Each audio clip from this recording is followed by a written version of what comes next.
Hello friends, स्वागत है आपका वीएस एजुकेशन चैनल पर। तो फ्रेंड्स, जैसा कि कल मैंने एक वीडियो डाली थी जिसमें कि 87-13 जो फार्मूला था उसको लेकर के वो मैंने वीडियो डाली थी। हालांकि मैंने उसमें शुरू में बताया था कि वो वीडियो काफ़ी लंबी हो सकती है और उसमें डिटेल्ड उसमें मतलब डिस्कशन है, पूरा डिस्क्रिप्शन उसमें दिया हुआ है कि कैसे कैसे उसमें डेवलपमेंट्स हुए। फिर भी उस वीडियो में बहुत सारे कमेंट्स आ रहे हैं क्योंकि मतलब या तो जो व्यूअर्स हैं या जो आप कह सकते हैं एक जो फ्रेंड्स हैं वो सभी उनको क्या है कि समझने में दिक्कत हो रही है या फिर उन्होंने पूरा वीडियो को नहीं देखा। तो मैं इस वीडियो में बहुत ही शॉर्ट में आपको बताऊंगा कि वो 87-13 वाला जो पूरा मैटर है उसमें क्या चीज़ें हो सकती है। मोस्टली लोगों ने उसमें वर्ग एक को लेकर के क्वेश्चन पूछा कि वर्ग एक में ये अप्लाई होगा कि नहीं होगा। तो सारी बातों पर मैं यहाँ पे चर्चा करूँगा।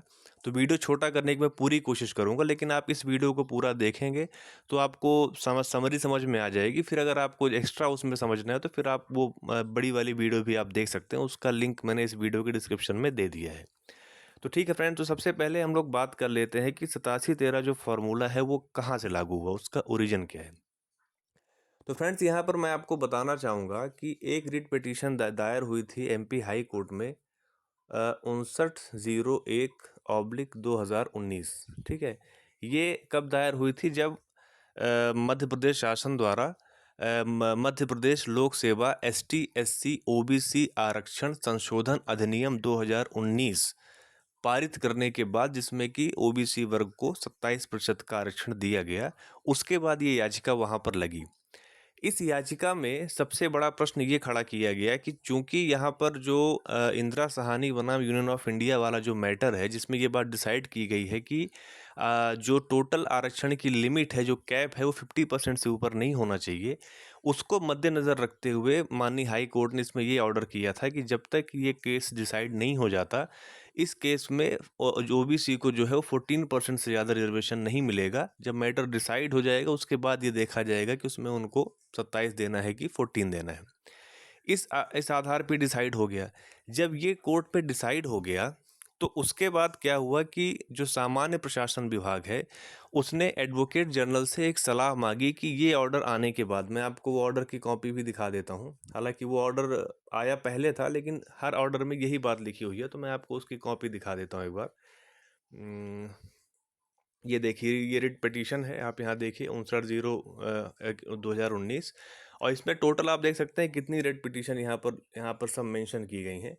टोटल ये आप इसको सबको ऐड करेंगे तो लगभग 84 रिट पिटीशन इसमें जुड़ी हुई हैं। ठीक है, तो इस बहुत बड़ा ये मामला है। ठीक है, और ये अभी फिलहाल कहाँ पे चल रहा है? ये ट्रांसफर याचिका हाई सुप्रीम कोर्ट में लगी हुई है, तो वहाँ पे इसकी सुनवाई हो रही है। ठीक है, इसी में जजमेंट यहाँ पर दिया हुआ है, मैं आपको दिखा देता हूँ एक बार कि ये जजमेंट रहा। इसमें यहाँ पे साफ साफ लिखा है कि जो ये मतलब केस है वो कहाँ चला गया है, एपेक्स कोर्ट में इसकी सुनवाई हो रही है, तो वो वहाँ पर अभी फाइनल नहीं हो पाया है। अब यहाँ पर जो जब ये कैप डिसाइड कर दी गई कि इतने पे ही इनको आरक्षण देना है फिलहाल के लिए, तो जीएडी ने क्या किया कि एडवोकेट जनरल से परामर्श लिया कि इसमें हमें क्या करना चाहिए। तो उन्होंने ये बोल दिया कि इसमें आप 87% पे रिजल्ट जारी कर दो और 13% पे दोनों मेरिट सूची जारी कर दो। मतलब आपका यूआर की एक 13% सीट और लास्ट साथ में ओबीसी की 13% सीट। ठीक है, तो इसी अनुक्रम में क्या हुआ था कि जीएडी ने एक ऑर्डर पास किया, किस डेट में? 29/9/2022 को। ठीक है, 29/9/2022 को, सुनते जाइएगा। इस ऑर्डर पे पास किया और 87-13 को क्या कर दिया? इस्टेब्लिश कर दिया। जब ये ऑर्डर पास हो गया तो इस ऑर्डर को भी चैलेंज किया गया था, जो जिसकी रिट पिटीशन यहाँ पर है 24/847। ठीक है, इस ऑर्डर को भी चैलेंज किया गया, लेकिन ये जो याचिका थी वो यहाँ पर खारिज कर दी गई। और फाइनली फिर क्या हुआ कि ये जो ऑर्डर था जीएडी का, उसको कॉन्स्टिट्यूशनल वैलिडिटी मिल गई कि ये ऑर्डर एकदम सही है। ठीक है फ्रेंड्स, तो ये अपडेट होगी, ये मतलब रूट की मैंने बात कर ली। अब हम लोग बात करते हैं जो 60-36 वाला मामला है, जिसको लेकर के काफ़ी चर्चाएं हो रही हैं। आप यहाँ पर भी देखेंगे, जैसे ये स्कूल शिक्षा विभाग का आदेश है, यहाँ पर लिखा हुआ है क्या? ये देखिए 60-36/2023 है ना, कई जगह पे मैं आपको दिखाऊंगा ऑर्डर ऐसे लिखा हुआ है। उसी तरह से आप यहाँ पर आएंगे तो यहाँ पर भी ये देखिए, यहाँ पर भी 60-36/2023 लिखा हुआ है। तो इस ऑर्डर में क्या हुआ था फ्रेंड्स, इसको आप समझिए कि जब सब इंजीनियर की भर्ती आई थी, उस भर्ती में क्या हुआ था कि 27% के हिसाब से एडवर्टीजमेंट को जारी किया गया। जब एडवर्टीजमेंट जारी हुआ तो वहाँ पर कुछ लोग, वहाँ पर जो संविदा कर्मी थे, उन्होंने वहाँ पर स्टे लिया और वो सब बाकी चीज़ें, उसमें ज़्यादा पढ़ने की ज़रूरत नहीं है। जब वो एडवर्टीज़मेंट जारी हुआ, उसमें रिजल्ट जब आ गया 27% पे, तो कुछ अनसक्सेसफुल कैंडिडेट्स, यहाँ पर ये बात मैं मेंशन करना चाहूँगा, एडवोकेट जनरल के ये मतलब वर्ड्स हैं, यहाँ पर देखिए साफ साफ लिखा हुआ है कि WP number 6036/2023 by certain unsuccessful candidates. ठीक है, तो अनसक्सेसफुल कैंडिडेट्स के द्वारा वहाँ पर याचिका दायर की गई कि ये जो इंदिरा साहनी बनाम यूनियन ऑफ इंडिया के जो सुप्रीम कोर्ट का ऑर्डर है, उसके खिलाफ यहाँ पर 27% कोटा OBC को दिया जा रहा है, इसलिए इसको यहाँ पर ना दिया जाए। तो वहाँ पर अंतरिम ऑर्डर पास हुआ, क्योंकि शुरुआती दौर में तो लोकस डिसाइड नहीं हुआ था कि इनको, ये जो कैंडिडेट्स है वो अनसक्सेसफुल हैं कि क्या है, तो वहाँ पर वो चीज़ों को लेकर के इंटरिम ऑर्डर पास हो गया। जब वो इंटरिम ऑर्डर पास हुआ 27 मार्च 2023 को, तो उस इंटरिम ऑर्डर के बेसिस पे फिर सामान्य प्रशासन विभाग ने महाधिवक्ता जनरल से क्वेश्चन पूछा, एडवोकेट जनरल से क्वेश्चन पूछा कि इसमें हमें क्या करना चाहिए। तो उन्होंने वही बात बोली कि 5901 पे भी हमने 8713 का फॉर्मूला लागू किया था, तो इस भर्ती पे भी उसको लागू कर दिया जाए।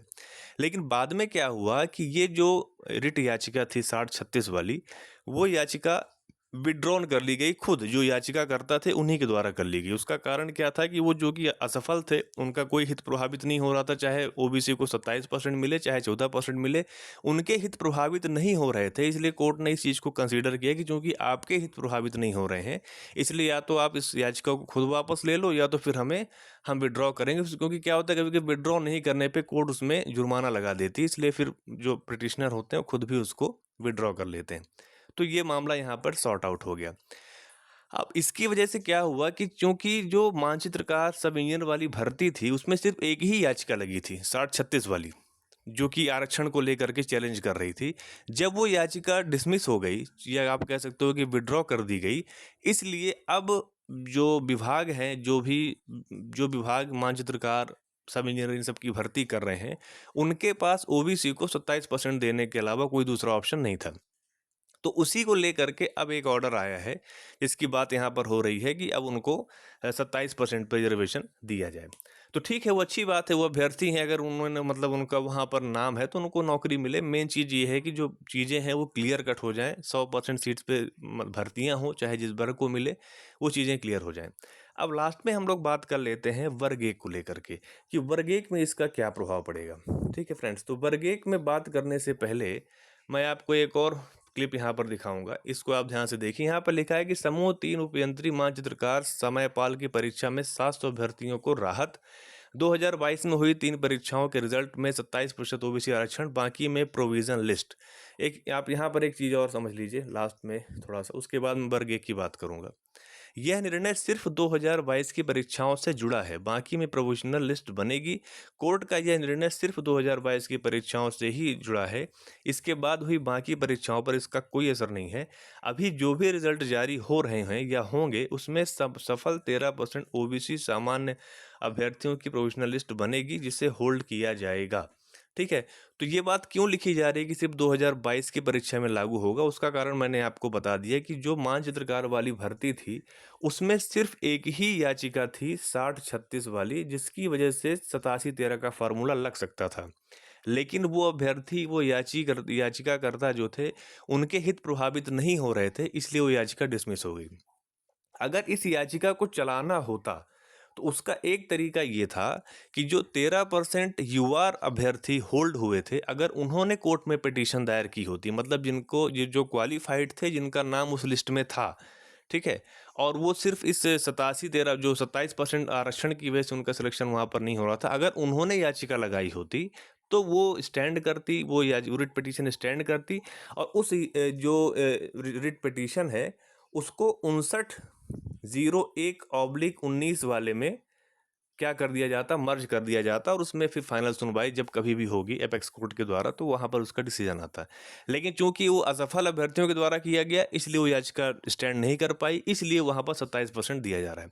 अगेन, मैं 27% का अपोज नहीं करता कि वो OBC को मिल गया, जस्ट मैं एक बात आपको बता रहा हूँ कि यहाँ पर ये कंडीशन होने की वजह से ऐसा हुआ। अब लास्ट में बात कर लेते हैं वर्ग 1 के बारे में, कि वर्ग 1 में क्या कंडीशन बन रही है। तो वर्ग 1 में आप फ्रेंड्स अगर आप देखेंगे, मैं आपको दिखाता हूं कि वर्ग 1 में क्या सीन है। देखिए, वर्ग 1 का जो एडवर्टाइज़मेंट पर जो शुद्धि पत्र आया था, उसमें यहाँ पर लिखा हुआ है साफ-साफ, मैंने बड़ी वाली वीडियो में मैंने बताया हुआ है, एक बार मैं फिर से आपको बता देता हूँ, कि जो वर्ग 1 में 87-13 का जो फ़ॉर्मूला लग रहा है, आप इस चीज़ को समझिए कि हर भर्ती में 87-13 का फॉर्मूला डिफरेंट डिफरेंट पिटीशन की वजह से लग रहा है। 60-36 की वजह से माँ चित्रकार वाली भर्ती प्रभावित थी।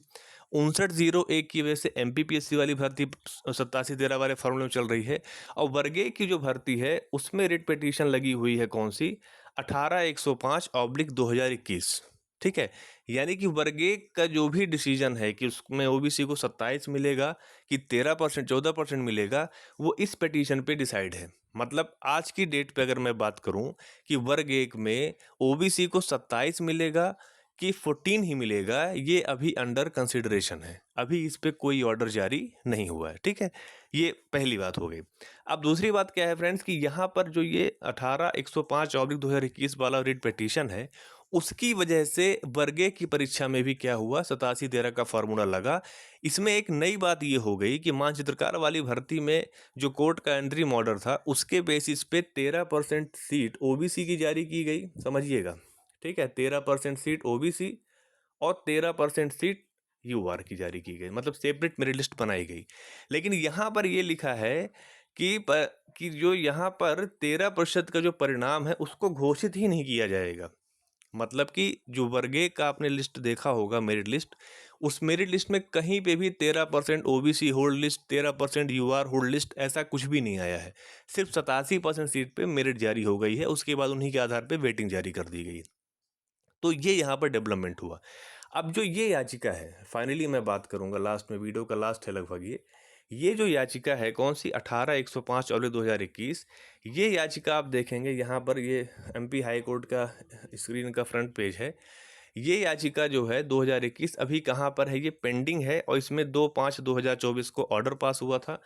और इस याचिका को भी उसी 5901 वाले में मर्ज कर दिया गया है। यहाँ पर देखिए 5901 है, इसमें भी 2/5/2024 का ऑर्डर पास हुआ है। ठीक है, और 2/5/2024 का जो ऑर्डर है वो ये रहा, और इसमें साफ साफ लिखा हुआ है कि जो इसमें लास्ट डिसीजन होगा वो एपेक्स कोर्ट, यानी एपेक्स कोर्ट का मतलब होता है सुप्रीम कोर्ट ऑफ इंडिया के द्वारा इस पर डिसीजन दिया जाएगा।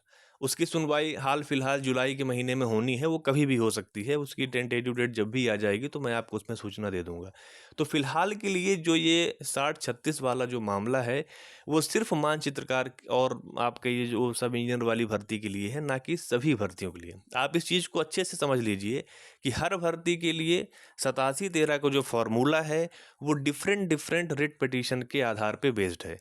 अभी आगे चल के जब वर्ग 2 की परीक्षा होगी, उसमें भी 87-13 का जब फार्मूला लगेगा, तो उसमें भी एक पिटीशन दायर हो जाएगी, है ना। आगे चल के जितनी, जब तक ये मामला क्लियर नहीं हो जाता तब तक उसमें पिटीशंस लगती जाएंगी। वो सभी पिटीशन, अगर वहाँ पर एलिजिबल कैंडिडेट्स हैं, मतलब वो डिस्क्वालीफाई ना हो जाए, कोई लोकस की प्रॉब्लम ना आ जाए, तो वो सभी जो याचिकाएं हैं वो 5901 वाली याचिका में मर्ज करती जाएंगी, जब तक ये फाइनल ऑर्डर नहीं आ जाता। तो मैं उम्मीद करता हूँ फ्रेंड्स कि आपको अब चीज़ें समझ में आ गई होंगी। अगर आपको कंप्लीट समझना है तो आप उस वीडियो को भी देख सकते हैं। तो यही है फ्रेंड्स। और अगर आपको मेरा वीडियो अच्छा लगा हो तो आप उसे लाइक कीजिए, अपने फ्रेंड सर्कल में शेयर कीजिए, और चैनल पर अगर पहली बार आ रहे हैं तो प्लीज़ आप चैनल को सब्सक्राइब कर लीजिए। Thank you.